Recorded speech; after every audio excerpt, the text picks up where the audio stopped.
بسم اللہ الرحمن الرحیم. السلام علیکم اسٹوڈنٹس. آج ہم لوگ اپنا ENG 101 کا لیسن نمبر 18 کریں گے اور آج ہمارا مڈ ٹرم کا سلیبس ہو جائے گا کمپلیٹ. ٹھیک ہے, خوش ہو جائیں آپ لوگ.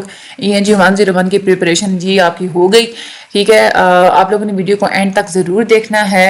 آپ لوگوں نے ویڈیو کو لائک بھی ضرور کرنا ہے کہ آپ لوگوں نے شیئر بھی ضرور کرنا ہے. مجھے اپنی دعا میں یاد بھی رکھنا ہے. ٹھیک ہے, ہم لوگ چلتے ہیں اپنے لیسن کی طرف. آج ہم لوگوں نے اسکیمنگ اور اسکیننگ کے بارے میں پڑھنا ہے. اسکیمنگ کا مطلب یہی ہوتا ہے کہ آپ لوگوں نے کوئی بھی چیز جب آپ لوگ پڑھتے ہیں تو جلدی جلدی میں پڑھنا اور موٹا موٹا مطلب اوپر سے دیکھنا کہ اس میں کون کون سے ورڈز اور کون کون سی بات مین کہی گئی ہے. ٹھیک ہے, اسکیننگ کا یہ مطلب ہوتا ہے کہ آپ لوگوں نے وہی چیز ہے کہ آپ لوگوں نے اس میں اسکین کرنا ہوتا ہے. فار ایگزامپل اگر آپ لوگوں کو کہا جا رہا ہے یہ جو آپ لوگوں کی جب کوئز ہوتے ہیں, کچھ بچے ایسے ہوتے ہیں کہ ہینڈ آؤٹ سے کوئز دیکھنے کی کوشش کرتے ہیں تو وہ جو جلدی جلدی دیکھ رہے ہوتے ہیں اس کو ہم لوگ اسکیننگ کہتے ہیں. ٹھیک ہے, تو ہم لوگوں نے یہاں پہ پہلے تھوڑا پرائمری اور سیکنڈری میموری کے بارے میں بتایا ہوا ہے. اس میں سے جو MCQs آتے ہیں نا وہ میں آپ لوگوں کو بتا دیتی ہوں, باقی اس میں سے کوئی رٹا مارنے کی ضرورت نہیں ہے. Term memory is used to refer to the internal storage locations of a computer. یعنی کہ میموری کیا ہوتی ہے کمپیوٹر کے اندر, جو انٹرنل اسٹوریج ہوتی ہے اسی کو ہم لوگ میموری کہتے ہیں, جس کو ہم لوگ ریئل اسٹوریج بھی کہتے ہیں اور پرائمری میموری بھی کہتے ہیں. یہ آپ لوگوں نے لائن کر لینی ہے یاد آپ لوگوں کے MCQs کے لیے. دوسری بات یہ کہ یہ جو اسٹوریج ہوتی ہے ہم لوگ اس کو K کی فارم میں ریپرزینٹ کرتے ہیں. ایک K جو ہے نا وہ ایکول ہوتا ہے 1024 بائٹس کے اور ایک بائٹ ایکول ہوتا ہے 8 بٹس کے. ٹھیک ہے, اس کے بعد جو پرائمری میموری ہوتی ہے اس کا بہت ہی گہرا تعلق ہوتا ہے, کلوزلی ایسوسیٹڈ ہوتی ہے CPU کے ساتھ. ٹھیک ہے, اور اس کے بعد آ کے یہ پروسیسنگ بتائی ہوئی ہے کہ کوئی بھی جو بھی پروسیسنگ ہو رہی تھی کمپیوٹر کے اندر تو اس کے لیے دو چیزیں چاہیے ہوتی ہیں. ایک ہوتا ہے رینڈم ایکسیس اور دوسری ہوتی ہے اسپیڈ. ٹھیک ہے, اب اس کے بعد ہے جو رینڈم ایکسیس کا مطلب یہ ہوتا ہے کہ میموری کا کوئی بھی جو پارٹ ہے اس کو کمپیوٹر ریڈ کر سکتا ہے, ایکسیس کر سکتا ہے. ٹھیک ہے, اور جلدی اور کوئکلی. ٹھیک ہے, اس کے بعد جو سپیڈ ہے نا, اچھا اس کے بعد system of addresses, this is made possible by the system of addresses in primary memory. یہ کیسے ہوتا ہے کہ کمپیوٹر کسی بھی حصے کو ریڈ کر سکتا ہے, ایکسیس کر سکتا ہے, وہ کر سکتا ہے ہر پرائمری میموری کے اندر مختلف قسم کے ایڈریسز ہوتے ہیں. ٹھیک ہے, where the storage locations are like a series of teeny compartments each having its own address. چھوٹی چھوٹی جو اسٹوریج لوکیشنز ہوتی ہیں چھوٹے چھوٹے کمپارٹمنٹس کی طرح کی ہوتی ہیں اور ہر کمپارٹمنٹ کا اپنا ایک ایڈریس ہوتا ہے. ٹھیک ہے, تو یہ بھی آپ لوگوں کے MCQs میں آتا ہے کہ storage locations are like a tiny compartments. ٹھیک ہے, اس کے بعد آگے ہم لوگ یہ دیکھتے ہیں کہ جو ایڈریسز ہوتے ہیں یہ بالکل فکس ہوتے ہیں. ٹھیک ہے, اور جو کنٹرول یونٹ ہوتا ہے جو CPU ہوتا ہے اس کو پتا ہوتا ہے, بہت زیادہ ہائی سپیڈ بھی کام کر رہا ہے تب بھی اس کو پتا ہوتا ہے ہر ایڈریس کے بارے میں. ان کمپارٹمنٹس کے اندر جتنی بھی انفارمیشن ہوتی ہے اس کو ہم لوگ میموری کے کنٹینٹس بولتے ہیں. Information present in these compartments is called the contents of the memory. یہ بھی آپ لوگوں کے MCQs میں آتا ہے, اس کو آپ لوگوں نے یاد کر لینا ہے. ٹھیک ہے, اس کے بعد جتنے بھی منی اور مائکرو کمپیوٹرز ہوتے ہیں وہ اس طرح سے کام نہیں کرتے. ٹھیک ہے, اور where the computer perform the same function refer to as a dedicated function all the time. اسی آپ لوگوں کے اس کو آپ لوگ چھوڑ دیں. اچھا آگے ہم لوگ یہ چلتے ہیں, سیکنڈری میموری ڈیوائسز جو ہوتی ہیں نا وہ دو طرح کی ہوتی ہیں. یعنی کہ ایک تو پرائمری میموری ہوتی ہے جو کہ کمپیوٹر کے اندر ہوتی ہے, لیکن اگر آپ لوگ کمپیوٹر کی میموری کو ایکسٹینڈ کرنا چاہتے ہیں تو باہر سے آپ لوگ ڈیوائسز اس کے اندر آپ لوگ اٹیچ کرواتے ہیں, اس کو ہم لوگ کہتے ہیں secondary memory devices. Secondary memory devices کی دو کیٹیگریز ہوتی ہیں, ایک ہوتی ہے سیکوینشل ڈیوائسز اور کچھ ہوتی ہیں رینڈم ایکسیس ڈیوائسز ہوتی ہیں. سیکوینشل ڈیوائسز کیا کرتی ہیں, یہ پرمٹ کرتی ہیں information to be written on to or read off some storage medium in a fixed sequence only. یعنی کہ سیکوینشل ڈیوائسز وہ ہوتی ہیں کہ جس میں کمپیوٹر کو کوئی بھی انفارمیشن ریڈ کرنی پڑتی ہے تو وہ بالکل ایک فکس سیکوینس میں ہی اس کو ریڈ کرے گا. ٹھیک ہے, کسی بھی پرٹیکولر کوئی ڈیٹا آئٹم حاصل کرنے کے لیے یہ نیسیسری ہوتا ہے کہ وہ ساری کی ساری انفارمیشن کو پہلے دیکھے گا. ٹھیک ہے, مطلب شروع سے دیکھنا شروع کرے گا اس انفارمیشن کو, جہاں پہ اس کو اپنی ریلیونٹ انفارمیشن ملے گی وہاں سے اس کو نکال لے گا. اس طرح کی جو ڈیوائس ہوتی ہے نا اس کا نیم ہوتا ہے میگنیٹک ٹیپ. ٹھیک ہے نا, یہ بھی سیکوینشل ڈیوائس ہوتی ہے, لو کاسٹ ہوتی ہے.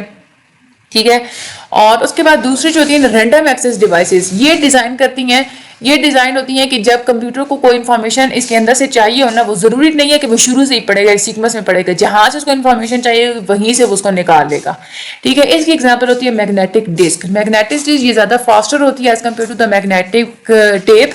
ٹھیک ہے, اور یہاں پہ اس میں کیا ہوتا ہے کہ یہ ڈسک ہوتی ہیں جو کہ آپ لوگ کمپیوٹر کے اندر انسرٹ کرتے ہیں. ٹھیک ہے, اور انٹرنل اسٹوریج کے ساتھ ایک ایکسٹینشن کی طرح کام کرتی ہیں کہ جو کمپیوٹر کی جو اسٹوریج ہوتی ہے اس کو یہ ایکسٹینڈ کر دیتی ہیں. کیوں آپ لوگ اس کو لگاتے ہیں؟ تاکہ جو کمپیوٹر کی پرائمری میموری ہے اس کی کیپیسٹی کو انکریز کیا جائے. ٹھیک ہے, تو آپ لوگ میگنیٹک ڈسک جو ہے نا وہ آپ لوگ یوز کرتے ہیں.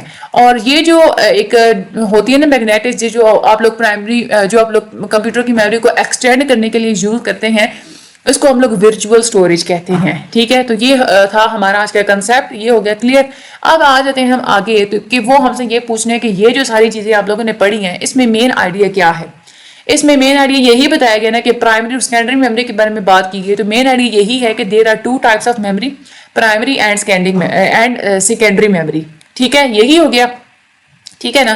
اس کے بعد اگر ہم آگے چلیں تو وہ ہمیں کہہ رہے ہیں کہ آپ لوگوں نے یہ بتانا ہے کہ اس میں سے کون کون سے سینٹینسز اوپر والے ساری پیراگراف کے اندر اسٹیٹڈ تھے یعنی کہ لکھے ہوئے تھے, اور کون کون سے نہیں لکھے ہوئے تھے. تو اس یہاں پہ ہم لوگ ٹائم نہیں ویسٹ کریں گے, یہ آپ لوگ چھوڑ دیں, فضول ہے یہ.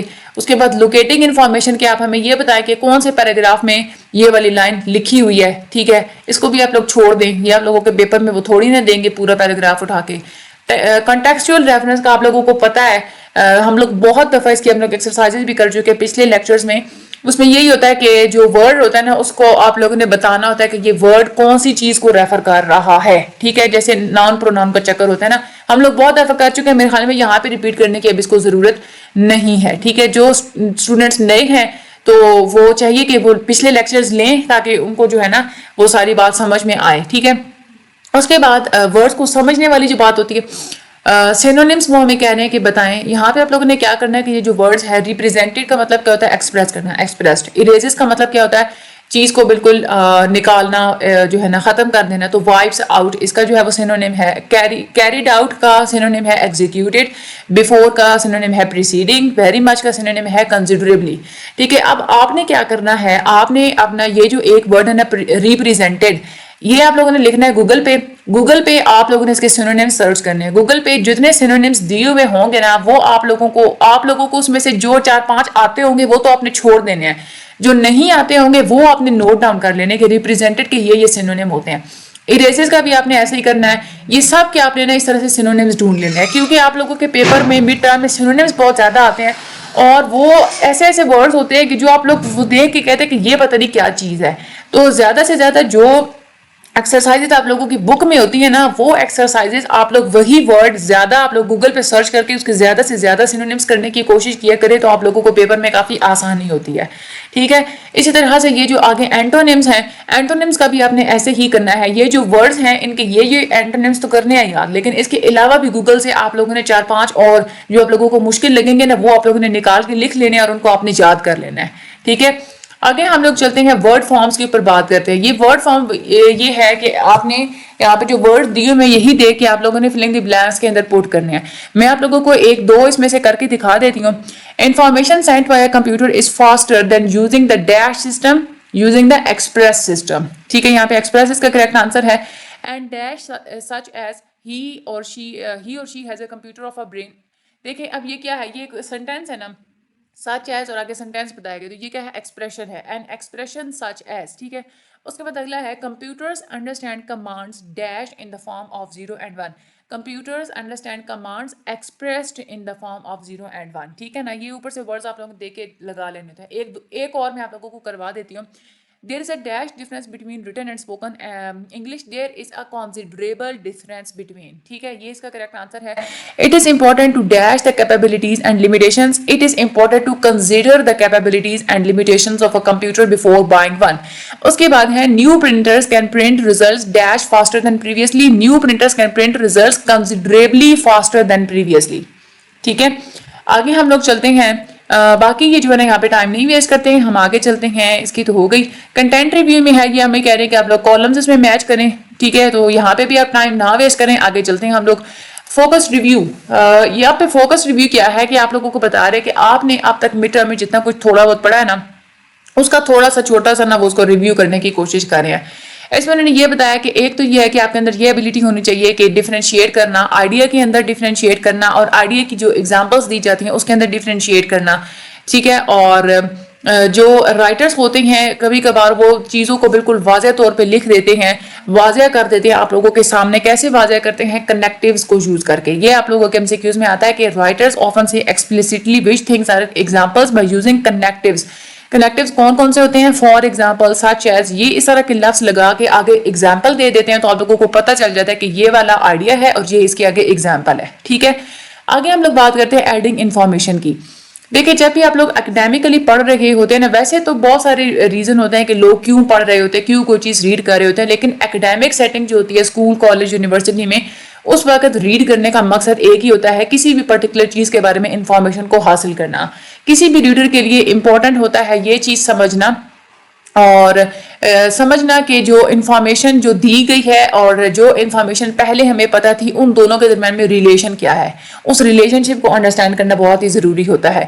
جو انفارمیشن جو ہے آپ لوگوں کو دی جاتی ہے نا پہلے, ٹھیک ہے, وہ اس کی بنا پہ آپ لوگ جو ہے نا وہ ری انفورسمنٹ کرتے ہیں. ری انفورسمنٹ کا مطلب یہ ہوتا ہے کہ کیا پہلے آپ لوگوں کو بتایا گیا ہے, ٹھیک ہے, اور اس کے بعد سملیرٹیز بتائی جاتی ہیں, یعنی کہ جو پہلے جو چیز بتائی گئی تھی اس کے مقابلے میں اب یہ جو چیز بتائی گئی ان دونوں کے درمیان میں ریلیشن شپ کیا ہے, ان دونوں کے درمیان میں سملیرٹی کیا ہے. ٹھیک ہے, اچھا یہاں پہ انہوں نے یہ بتایا ہے آگے کہ سپورٹ کرنے کے لیے آپ لوگ زیادہ تر کیا کرتے ہیں کہ آپ لوگ ایگزامپلس کو یوز کرتے ہیں. ٹھیک ہے, آپ لوگ پہلے ایک جنرل سٹیٹمنٹ آپ لوگوں کی ایک ہوتی ہے, جو جنرل بات آپ لوگوں نے سمجھانی ہوتی ہے, اس سے ہٹ کے بھی کچھ پوائنٹس ہوتے ہیں, آرگومنٹس ہوتے ہیں, ایگزامپلز ہوتی ہیں. ٹھیک ہے, اچھا تو دو طرح سے آپ لوگ اس کو ایکسپریس کر سکتے ہیں, ڈیڈکٹیو طریقے سے بھی اور انڈکٹیو طریقے سے بھی. یہاں پہ آپ لوگ پلیز غور سے سنیے گا کیونکہ یہ بہت زیادہ امپورٹنٹ ہے آپ لوگوں کے پیپر کے لحاظ سے, MCQs کے لحاظ سے بھی.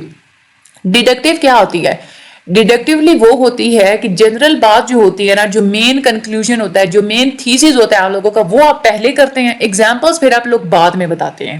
ٹھیک ہے نا, پہلے ایک پوائنٹ آپ اپنا آئیڈیا, آپ کا اپنا جو پوائنٹ جو بھی آرگومنٹ ہے آپ لوگ وہ پہلے کہہ دیتے ہیں, پھر اس کو پروو کرنے کے لیے آپ لوگ ایگزامپلس اور جو بھی سپورٹ ہوتی ہے نا وہ آپ لوگ بعد میں بولتے ہیں. لیکن انڈکٹیو اپروچ ہوتی ہے نا, وہ کیا ہوتی ہے؟ انڈکٹیو میں آپ یہ کرتے ہیں کہ ایگزامپل آپ پہلے دیتے ہیں, پوری ایک تمہید باندھتے ہیں, واقعہ سنائیں گے, ایگزامپل دیں گے, سب کچھ کر کے آپ آخر پہ جا کے اپنا جو جنرل آپ لوگوں کی کنکلوژن ہے, جو مین آپ لوگوں کا پوائنٹ ہے, وہ آپ آخر پہ بتائیں گے. ٹھیک ہے, یہ کون سی ہوتی ہے؟ انڈکٹیو ری انفورسمنٹ ہوتی ہے. ٹھیک ہے نا, اچھا یہاں پہ آپ نے بتایا کہ ری انفورسمنٹ کا مطلب کیا ہوتا ہے. ری انفورسمنٹ کا مطلب ہوتا ہے جب ایک پہلے بات کی جاتی ہے نا, اس میں اضافہ کرنے کے لیے آپ مزید کوئی بات کرتے ہیں تو اس کے لیے آپ کچھ ورڈز یوز کرتے ہیں, جیسے ان ایڈیشن ہو گیا, ٹھیک ہے, ایز ویل ایز ہو گیا. ٹھیک ہے, یہ ری انفورسمنٹ ہے. ٹھیک ہے, سملیرٹی کیا ہوتی ہے؟ جب پہلے آپ لوگوں نے بات کر دی اسی طرح کی سملر آپ نے کوئی پوائنٹ سمجھانا ہے تو آپ لوگ سملیرٹی والے ورڈز یوز کرتے ہیں, جیسے like, much the same way. اس طرح کے یہ جو ورڈز ہوتے ہیں آپ لوگ سملیرٹی کے لیے یوز کرتے ہیں. ٹھیک ہے, تو یہ ری انفورسمنٹ اور یہ سملیرٹی ہوتی ہے. بس آپ لوگ نے اتنا یاد رکھنا ہے کہ ری انفورسمنٹ وہ ہوتی ہے کہ what has been said. ٹھیک ہے, اور سملیرٹی یہ ہوتی ہے کہ آپ نے سملیرٹی دکھانی ہوتی ہے کہ پہلے جو بات چیز جو بتائی گئی ہے اس کے ساتھ اس کی جو میری اگلے سینٹینس کی جو ہے نا وہ سملیرٹی کیا ہے. ٹھیک ہے نا, تو یہ تھا آپ لوگوں کا آج کا لیکچر نمبر 18. انشاءاللہ یہ ہو گیا ہے کمپلیٹ. فائنل ٹائم کے لیکچرز میں اب ہوگی ملاقات. میرے چینل کو سبسکرائب کرنا بالکل بھی مت بھولیے گا, لائک ضرور کیجیے گا, آگے شیئر ضرور کیجیے گا. اللہ تعالیٰ آپ سب لوگوں کی مدد فرمائیں. مجھے اپنی دعا میں یاد رکھیے گا. Thank you so much and اللہ حافظ and good luck for your mid term exams.